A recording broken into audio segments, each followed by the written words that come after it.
Gimana kalau saya bilang, kamu bisa merancang hari esok yang luar biasa, dimulai dari malam ini? Yap, ketemu lagi.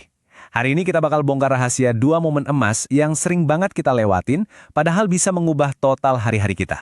Pernah nggak sih kamu bangun tidur rasanya udah capek, padahal kayaknya tidurnya udah cukup lama ya? Nah, ternyata nih jawabannya mungkin bukan soal durasi tidur, tapi soal apa yang kita pikirin dan rasain tepat sebelum kita terlelap.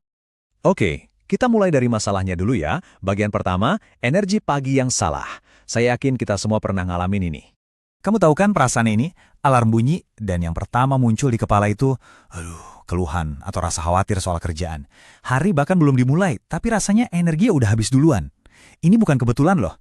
Ini adalah hasil dari program yang tanpa sadar kita set sendiri malam sebelumnya. Eits, tapi tenang, ada solusinya. Masuk ke bagian kedua. 2 momen emas harian. Ini dia, jendela kesempatan buat kita. Jadi, ini dia 2 waktu super krusial itu. Sekitar 15 menit sebelum kita tidur dan 15 menit pertama setelah kita bangun. Kenapa sih periode singkat ini spesial banget? Karena di momen-momen inilah gerbang kepikiran bawah sadar kita lagi terbuka lebar. Nah, ini kuncinya. Bagian 3, membuka pikiran bawah sadar. Disinilah kita bisa menulis ulang skenario hari kita. Gampangnya gini, anggap aja pikiran bawah sadar itu kayak sistem autopilot di diri kita. Dia itu nggak bisa bedain mana yang beneran terjadi, mana yang cuma kita bayangin. Jadi, apapun yang kita tanamkan ke dia, apalagi pas pikiran sadar kita lagi rileks, bakal dianggap sebagai perintah. Narasumber kita menekankan satu hal penting banget.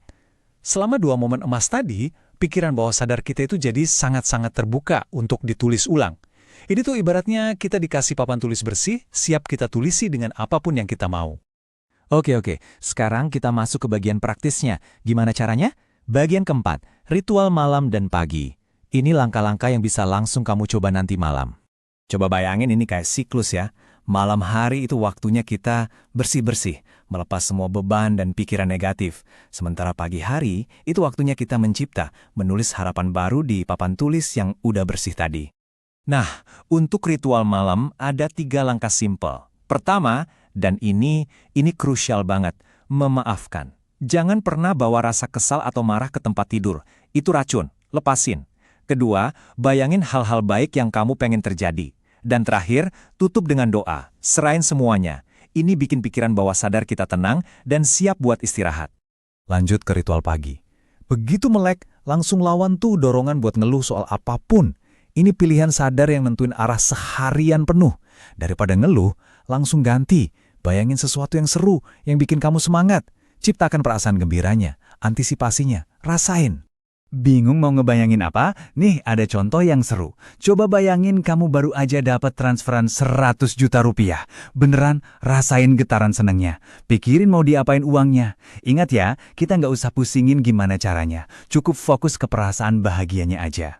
Tentu aja, kamu bebas membayangkan apapun yang penting buatmu. Mungkin bisnis yang lagi laris manis, keuntungan yang masuk terus, bisa beli barang impian, atau lagi merencanakan liburan ke tempat yang udah lama kamu pengen. Kuncinya satu, ciptakan gambaran yang jelas dan rasakan emosi positifnya sekuat mungkin. Jadi, kita sampai di bagian kelima, kunci energi hari esok. Pada akhirnya, ini semua cuma soal satu pilihan sederhana. Pilihannya jelas banget kan, konsekuensinya juga langsung. Kalau kamu tidur sambil mikirin amarah, kamu lagi nyuruh pikiran bawah sadarmu buat produksi energi negatif semalaman. Hasilnya, besok pagi bangun-bangun loyo. Sebaliknya, kalau kamu tidur dengan bayangan dan perasaan positif, itu sama aja kayak nge-charge energi positif buat besok. Jadi pertanyaannya bukan lagi, apakah pikiranmu sedang diprogram, karena itu udah pasti terjadi setiap saat. Pertanyaannya adalah, siapa yang megang kendali penanya? Kamu atau keadaan di sekitarmu? Jadi, pikiran apa yang bakal kamu pilih untuk ditulis di papan tulismu malam ini? Pilihannya ada di tanganmu.